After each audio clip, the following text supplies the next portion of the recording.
ओम नमः शिवाय। Good vibes CO sessions के नए एपिसोड में आपका हार्दिक स्वागत है। आज का हमारा 10वां एपिसोड है और हमारा विषय है पराविद्या और पराविज्ञान, मेटाफिजिक्स एंड सुपर साइंस। तो दोस्तों, विद्याएं बहुत तरह की होती हैं। जैसे हमारे पुराने शास्त्रों में कहा गया है कि विद्या मतलब 3 प्रकार की होती है।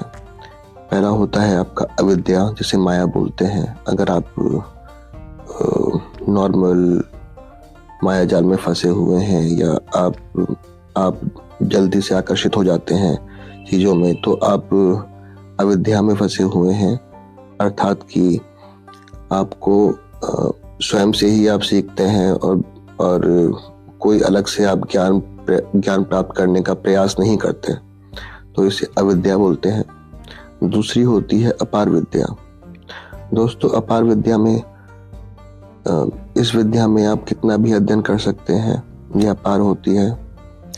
ये आपको तत्व ज्ञान दिखाती है, जो रियलिटी में, जो अस्तित्व में दुनिया जैसी है वैसा आपको अनुभव कराती है, और इससे आपको तत्व ज्ञान अच्छे से हो जाता है और आप चीज़ों को वैसे समझ सकते हैं जैसी वो आपकी तरफ आ रही हैं।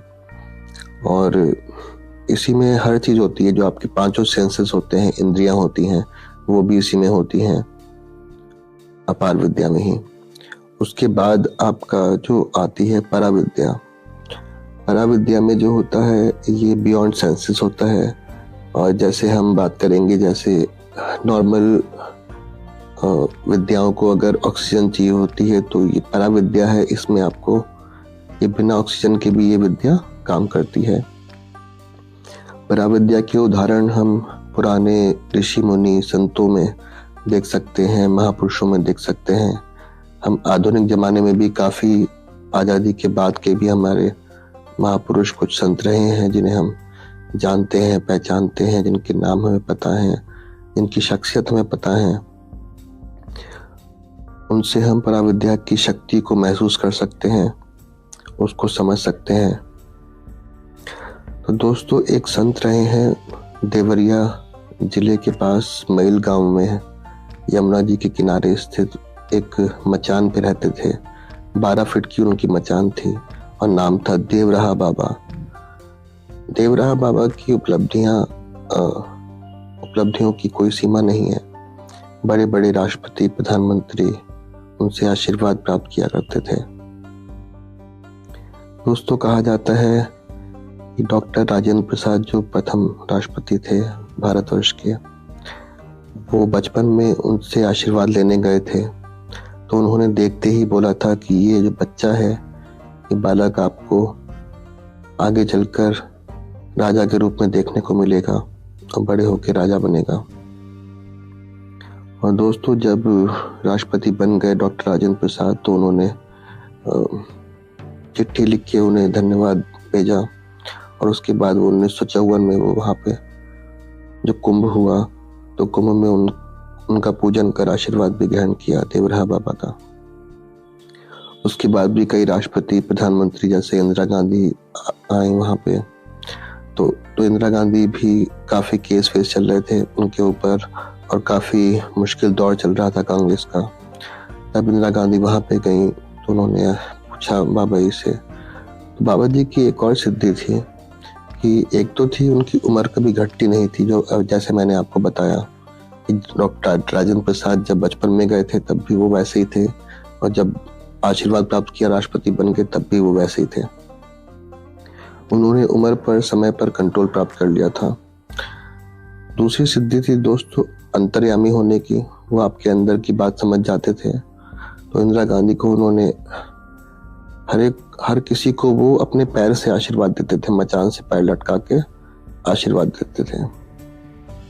जब इंदिरा गांधी गई तो उनका प्रश्न ही कुछ ऐसा था कि क्या चिन्ह रखें कांग्रेस का, ये चिन्ह तो बिल्कुल ही बदनाम हो गया है।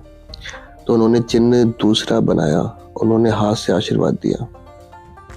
तो दोस्तों, जो आप हाथ देखते हैं कांग्रेस पार्टी के चुनाव चिन्ह में, वो देवराहा बाबा का दिया हुआ चुनाव चिन्ह है।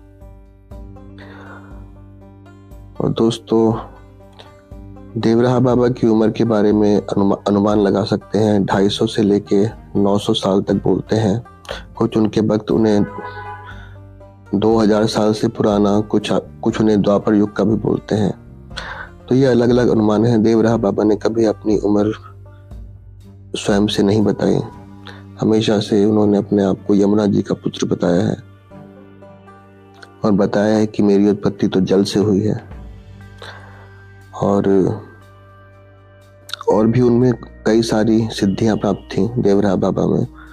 वो जल के अंदर घंटों घंटों समाधि बना के योग किया करते थे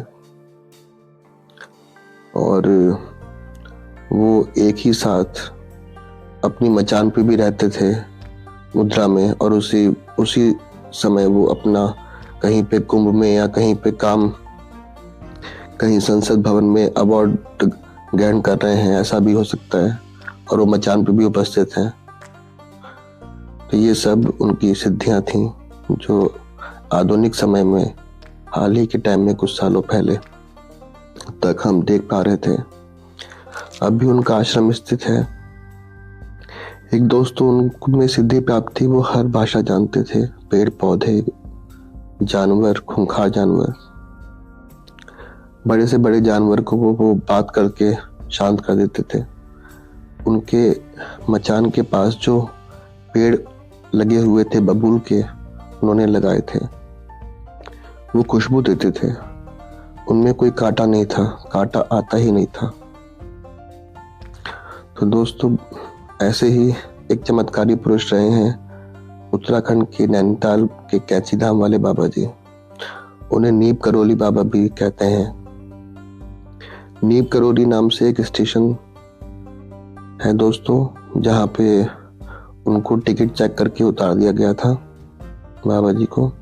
बाबा जी का असली नाम लक्ष्मी नारायण शर्मा था। ब्राह्मण कुलीन परिवार से थे। और फिर बाबा जी ने कहा तो ट्रेन चली नहीं वहां से। काफी कुछ प्रयास किया, ट्रेन का इंजन देखा, हर चीज देख ली, लेकिन ट्रेन नहीं चली। फिर लोकल लोगों ने कहा कि बाबा जी को दोबारा से चढ़ाओ तो ट्रेन शायद चल जाए। तो ट्रेन के जो ड्राइवर थे वो टीटी वगैरह सब बाबा जी के पास आए, उन्हें बोला कि बाबा जी आप बैठ जाओ और ट्रेन चलेगी। तो बाबा जी ने संकल्प लेने को बोला कि कभी भी किसी साधु को आप ऐसे ट्रेन से बिना टिकट के नहीं उतारोगे। तो तब से रेलवे में ये प्रथा चलती है कि अगर कोई साधु है और बिना टिकट के है तो वो यात्रा कर सकता है इंडियन रेलवे में। जनरल में तो आप बैठा ही सकते हो। और ऐसे ही आधुनिक दौर में हम कई बड़े बड़े संतों को देखते हैं, सिद्ध पीठों को देखते हैं। ऐसे ही तुलसी पीठ के पीठाधीश्वर हैं रामभद्राचार्य। दोस्तों, ये नेत्रहीन होने के बावजूद भी इन्हें लाखों ग्रंथों के पृष्ठ याद हैं, इन्हें करोड़ों मंत्र याद हैं, इन्हें सब लीलाएं, सब कथाएं, सब अवतार इन्हें कंठस्थ हैं, मंत्र कंठस्थ हैं। इनमें भी दोस्तों देश हित के लिए ये तथा यथा यज्ञ हवन करते रहते हैं और राम कथा करते हैं, राम कथा के प्रांगण हैं। इनकी आवाज आप रिकॉर्डिंग में कई प्रोडक्शन हाउसेस में सुन सकते हैं, रामभद्राचार्य की आवाज में। और उनके शिष्य रहे हैं दोस्तों, अभी इनका हाल ही में न्यूज में काफी नाम चल रहा है, धीरेन्द्र कृष्ण शास्त्री जी, जो श्री बागेश्वर धाम के सेवक हैं और अभी फिलहाल सरकार की गद्दी पे बैठते हैं। दोस्तों, उनमें जो सिद्धियां हैं वो भी जो देवराहा बाबा की सिद्धि थी, जैसे कैंची धाम वाले बाबा की थी कि अपने भक्तों की बात बिना पढ़े समझ जाते थे, तो वो भी इनमें भी सिद्धि है। और साथ में ये भी सिद्धि है कि कुछ जो घटित होने वाला है उसका भी आभास इन्हें हो जाता है। ये दोस्तों बहुत कठिन परिश्रम और कठिन योग से प्राप्त होती है। अष्टांग योग की विधिवत आप अगर उसे करेंगे और किसी अच्छे गुरु के सानिध्य में अगर आप राम मंत्र की दीक्षा लेंगे, राम मंत्र ही दोस्तों नीम करोली बाबा जी की विशेषता थी। उन्हें हनुमान जी का अवतार बताते थे। वही देवराहा बाबा की विशेषता थी, वो भी राम राम राम करते रहते थे और वो भी दूसरों को राम मंत्र की दीक्षा देते थे। और वही सिद्धि जो है रामभद्राचार्य जी ने बागेश्वर धाम सरकार के श्री धीरेन्द्र शास्त्री जी को दी है और इसी से सिद्ध होकर वो अपने जो चमत्कार हैं जो आप न्यूज़ चैनलों में देखते हैं तो वो कर सकते हैं, करते हैं। और ऐसे ही दोस्तों एक कथा प्रचलित है और जो सच्चाई है उनका मंदिर भी स्थित है इंडो चाइना बॉर्डर पे, बाबा हरभजन सिंह। दोस्तों 23-24 साल की उम्र में 23 साल का एक लड़का अपने वतन के लिए ऑन ड्यूटी सेवा करते करते पूरी प्रबल इच्छा के साथ कि मैं देश की सेवा करूंगा और वो अपने प्राण त्याग देता है। उसकी मृत्यु हो जाती है लेकिन फिर भी वो सीमा सुरक्षित रहती है। उसके बाद भी कई घटनाएं वहां पे होती हैं लेकिन फिर भी कोई सेना के ना होने के कारण भी वह सीमा सुरक्षित रहती है। और वहां कई बार लोगों को आभास भी हुआ है, जैसे अगर कोई घूमने वाले यात्री जाते हैं तो किसी का कुछ अगर एक्सीडेंट होता है या कुछ भी होता है तो उन्हें बाबा हरभजन सिंह का आभास होता है। कुछ लोग उनसे मिलते भी हैं, कुछ लोग उनसे बात भी करते हैं और वो उनकी मदद भी करते हैं और सही सलामत नॉर्मल लड़के की तरह व्यवहार करते हुए, उन्हें आभास ना जताते हुए उनकी सुरक्षा करते हैं। और भारत चाइना बॉर्डर पर आज भी उनका मंदिर है, आप जा सकते हैं, दर्शन कर सकते हैं। एक अल्टीमेट पॉजिटिव एनर्जी की एक्सपीरियंस कर सकते हैं। दोस्तों पॉजिटिव एनर्जी जो होती है ये बहुत प्रबल होती है लेकिन इसको जागृत करना बहुत मुश्किल होता है। प्रबल इच्छा का हमने पहले भी आपको बताया था। 5th एपिसोड में अल्टीमेट कॉन्शियसनेस में हमने आपको समझाया था कि कैसे आप जो है दिव्य और चमत्कारी लेवल पे आप कैसे आ सकते हैं, क्या क्या पायदान होते हैं।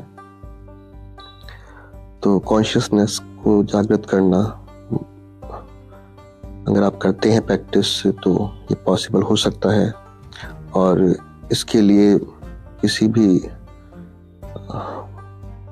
वेदों पुराणों को या महाभारत में रामचरितमानस को आपको अभ्यास करने की जरूरत नहीं है। पराविद्या के लिए, ये अपार विद्या के लिए आपको आवश्यक है। पराविद्या के लिए आपको किसी भी एक चीज में या किसी भी चीज में प्रवीण होना पड़ता है। इसकी कुछ कंडीशंस होती हैं। एक, आपको हर एक को समान भाव से सर्व करना पड़ेगा और हर एक को समान भाव से भाव रखना पड़ेगा। किसी को आप अपने निकट नहीं रख सकते।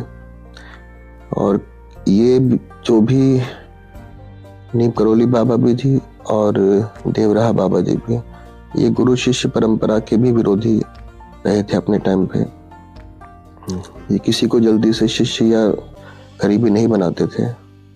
बाकी जो इनसे सीख सके वो तो आपकी काबिलियत है, आप सीख ही सकते हैं सानिध्य में रह के। तो दोस्तों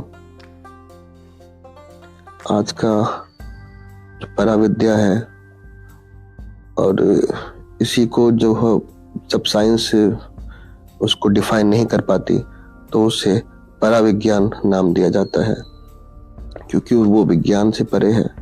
विज्ञान उसको नहीं बता पा रहा कि वह व्यक्ति अभी मचान पे भी है और वह व्यक्ति अभी संसद भवन में राष्ट्रपति जी से अवार्ड भी ले रहा है। तो साइंस नहीं बता सकता कि ये कैसे हो सकता है। साइंस नहीं बता सकता कि आप पानी के अंदर घंटों 4 घंटे 5 घंटे रात से सुबह तक कैसे रह सकते हैं। दोस्तों, ये सब सिद्धियां होती हैं, सिद्ध किया जाता है मानव का जो शरीर है वो देवता का रूप है और देवताओं की सारी शक्तियां शरीर के अंदर होती हैं।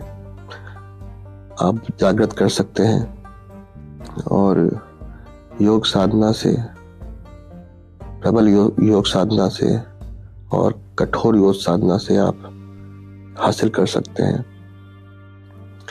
और सबसे जो प्रारंभिक चीज होती है इसमें वो होता है आपको शुद्ध रहना है और आपको मन को पवित्र रखना है। तभी आप इस चीज के पहले कदम पर दाखिल हो पाएंगे। किसी भी शंका में, संदेह में आप कभी भी कुछ भी आप नहीं कर सकते। हमेशा आपको क्लियर रहना है। और अभी आप और सभी लोग जो है अविद्या या माया के जाल में ही फंसे हुए हैं। जो डिजायर्स होती हैं, डेली डिजायर्स एंड कुछ लाइफ डिजायर्स, तो उसमें ही हम फंसे रहते हैं। उसके बाद अपार विद्या, जिनको ज्ञान की खोज रहती है, वो अपार विद्या में जाते हैं। बड़े बड़े साइंटिस्ट, रिसर्चर, म्यूजिशियन जो अपार विद्या में पारंगत हो जाते हैं। पॉलिटिशियंस भी, कवि, बहुत बड़े कई पॉलिटिशियन कवि रहे हैं, कई पॉलिटिशियन एक्टर रहे हैं, कई पॉलिटिशियन बिजनेसमैन रहे हैं। तो ये सब अपार विद्या में आती हैं दोस्तों। हर तकनीक, हर चीज से आप सीख सकते हो वो अपार विद्या में आती है। पराविद्या जो होता है वो सेल्फ रियलाइजेशन होता है। सेल्फ रियलाइजेशन आपको अपने आप से ही आपको अनुभूति होगी और तभी आपके अंदर वो शक्तियां आएंगी दोस्तों। और इसका प्रयास आप कर सकते हो। अपार विद्या में पारंगत बनिए और पराविद्या की जो शर्तें हैं उनको प्रारंभ रूप में स्वीकार करना सीखिए। अपने मन को पवित्र रखिए, खुश रहिए और सबको समान भाव से देखें, तो आपका आधा जीवन तो ऐसे ही सफल हो जाएगा। और दोस्तों, ये विषय ऐसे हैं जिन्हें हम बाद में भी डिस्कस करें तो वो भी काफी कम पड़ेगा। इन चीजों पे जितना ज्यादा बोला जाए, जितना ज्यादा ज्ञान बांटा जाए, उतना ज्यादा अच्छा होता है। अष्टांग योग दोस्तों, इसमें 8 प्रकार होते हैं: यम, नियम, आसन, प्राणायाम, प्रत्याहार, धारणा, ध्यान, समाधि। तो दोस्तों, ये सभी क्या होते हैं इस पे भी हम एक एपिसोड बनाएंगे और आपको डिटेल में बताएंगे कि आप अपनी डेली लाइफ में, डेली रूटीन में कैसे अष्टांग योग को प्रैक्टिस कर सकते हैं, इनके किन टर्म्स को प्रैक्टिस कर सकते हैं, किन टर्म्स को किस तरह से प्रैक्टिस कर सकते हैं और अपनी लाइफ को और बेटर कर सकते हैं, हर चीज को बेटर कर सकते हैं लाइफ के अंदर। तो दोस्तों, आज का हमारा ये एपिसोड आपको कैसा लगा आप जरूर लिखिए। गुड वाइब CEO नाम से इंस्टाग्राम पे, फेसबुक पे गुड वाइब CEO। तो गुड वाइब CEO सेशंस का 10वां एपिसोड यहीं समाप्त होता है। I am your good vibe CEO signing off. Thank you so much.